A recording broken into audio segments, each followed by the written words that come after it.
Hello everyone, Niget here, and welcome to another video about Littlewargame. Today I am bringing you a replay to show off the 1-1-1 build order that exists in Littlewargame. If you're unfamiliar with what the 1-1-1 build order is, it is where you build one barracks, one workshop, and one mill. It's a very defensive opening that allows you to get a lot of early pressure, as well as a lot of safety. This is not a build where you'll go for a very fast third base. It's not a build where you're going to go for extremely greedy things. It's all about safety, but it does allow you to be very strong when it does come time to build your third base, and then it is also very defensive in terms of defending early cheeses, as you'll have a lot of tools available to you in the early game. As we start off, you'll see that we go for the standard 8 house. This is where we build one worker, and then we get a house, followed up by consistent worker production. Building a house after one worker instead of two workers allows us to be a little bit more fast, or spend our gold a little bit quicker. Let's say it allows us to be more efficient with our gold. Because we get this racks out a little bit earlier. The earlier racks means we get faster raiders. Faster raiders means we get a lot of extra security. Now this replay I did play against basically myself on a guest account, so the guest is not going to be able to do anything, but I will be posting a follow-up replay where we see Mr. B. Sherm play the 1-1-1 opening against myself, and you'll be able to see basically all the advantages that come from this opening.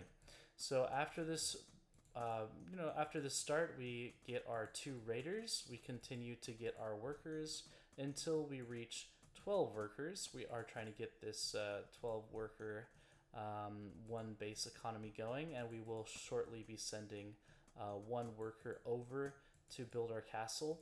While this is all going on, you'll notice that this raider is moving across the map. All of your raiders, all 3 of them that you're going to build for this opening, are designated to be very pressure based. Raiders are very good in the early game. They trade very well into raiders. They require a lot of attention, but there's not too much going on at home, so you're going to be able to do that. In fact, raiders are good, so good that they can end the game on their own should that happen. So we get the castle. First thing we're going to do is we're going to want to save up our gold. Even though we could be getting another worker here, even though we could be getting another infrastructure, we're wanting to save up our gold so that we can buy another raider. Again, 3 raiders early in the game, trying to do as much pressure as we can, and then we quickly follow that up with a worker. I'm going to pause the game here. So in this point of the game, this is basically just a standard 2 raider opening. This is very common in terms of what Rax players do. This is the moment where we do start to deviate from this 2 raider opening and go into the 1-1-1 opening. Here we are building another raider, we're building another worker, and then we start saving up our gold till we get 125 gold. At that point we put a workshop down. And once this workshop is placed, you can go ahead and grab 5 of your workers and transfer them over to your new castle, to your second base castle. Reason you do this is because workers are more efficient at gold mines the less workers there are per gold mine. So they're just a little bit better when there's less of them. So you do see that worker pull. At the same time, you would be obviously microing your raiders. That would be very important. But just have them on hold position for the moment. In terms of how this build goes, I am prioritizing worker production, so I'm prioritizing worker production before I start building again on this barracks. But the second that we can afford another unit on the barracks, we do start building soldiers. Now there's a little bit of a philosophy in terms of the 1-1-1 build order. You'll notice that we have 3 raiders on the map. They're doing pressure, they're doing things. And then someone might ask the question, why do we start building soldiers now? The reason why we start building soldiers instead of a raider for potential harassment is because we've delayed our next unit considerably so that we could start building this workshop. And the soldier is going to come out faster than the raider. It's also going to be more durable. So at this point, you'll have traded a lot with your raiders. They'll probably be bruised up. Perhaps they'll have had some like wolf kills or raider kills, depending on what the opening was. And then they'll need to come home because your opponent has, let's say they have wolves on the map. You need to come home and be a little defensive. Soldiers are amazing with raiders because soldiers allow they tank damage for your raiders, and then they allow your raiders to kind of dance in and out of a soldier ball, which allows them to do a lot of damage. It's also very safe. So doing this is very safe. We continue our worker production. We never want these castles to be idle. We always want them to be building workers as much as we possibly can. Continuing the soldier production, and we are going to see that we're going to have 2 soldiers in the production queue. One is about to pop off, and then another one is about to come out. Once this workshop is finished, as quickly as we can, we're going to buy a mill, and you'll notice this is another spots in the build order where we kind of take a pause. The mill, let's talk a little bit about the mill in terms of the 111 build order. Mill is really good because if you'll notice, our raiders were able to get a lot of pressure. At this point, they would probably be back home, just depending on the amount of pressure that your opponent is going for.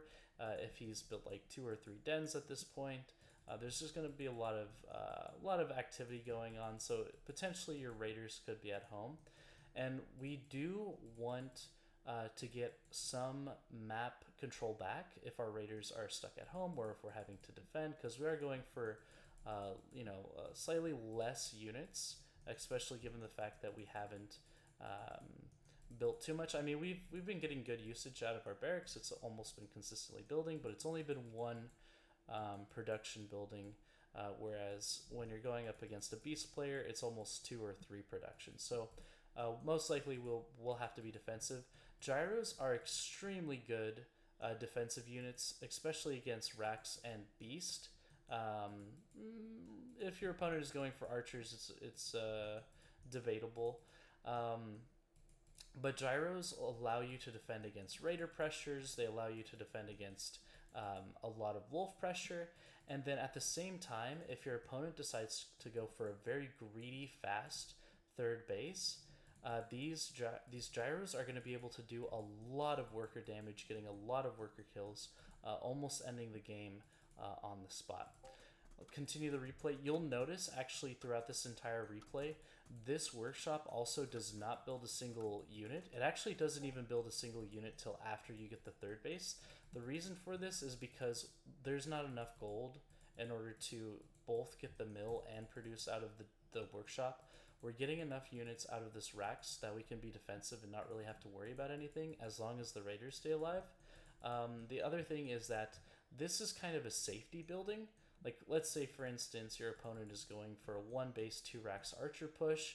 At this point, you would have scouted it. Instead of going for gyros, you would have just started building a catapult on the workshop, and you would have been relatively safe and very much ahead in terms of this opening. So if you notice that your opponent is trying to go for some sort of cheesy play, you can say, I'm going to skip on the mill. I don't need that right now. I'm going to start building catapults, continue to produce out of my racks, and then be very defensive in terms of your safety. So again, a build order that prioritizes safety. If there's no such threat coming after you, you get this mill, and then you're going to plan on putting in a little bit of pressure on their side of the map. Now your opponent, if they do in fact scout the fact that you're going for this mill here, they are going to be essentially forced to get some sort of anti-air. So that could be an advanced workshop or snakes or archers, and both of those do very poorly against catapults, which is something that you have available at the moment. Basically, once we do our round of workers, we get the house, and this mill is underway. We do start to get our third soldier, and we're going to try to get up to 5 soldiers by the time we take our third base. Consistent worker production. The second the mill is done, we want to build a gyro out of the mill. That is our way back into the game because we are very defensive. We are, again, like I'm mentioning, we are very safe. We are prioritizing safety here.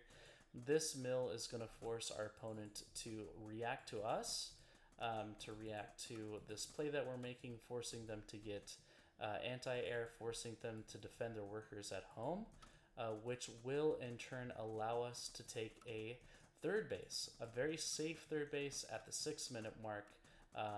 Very, very safe, actually extremely safe. So it's very difficult to break this for any faction.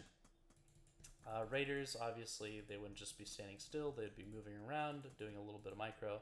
You'll notice here that I do decide to pull the Raiders back. The reason for this is because you do typically want your soldiers and your Raiders together when you start to take the map back, especially when you're about to take your third. So you want these units together, especially if there's going to be a group of wolves, potentially archers, that sort of thing, that are basically trying to keep you from taking your third. You use these 5 soldiers that you're about to have and your raiders to take the third, potentially with some gyro support if you need to. Otherwise, you would basically just use this gyro to check for thirds, get a little bit of scouting in, and then also kill any vulnerable workers as they come.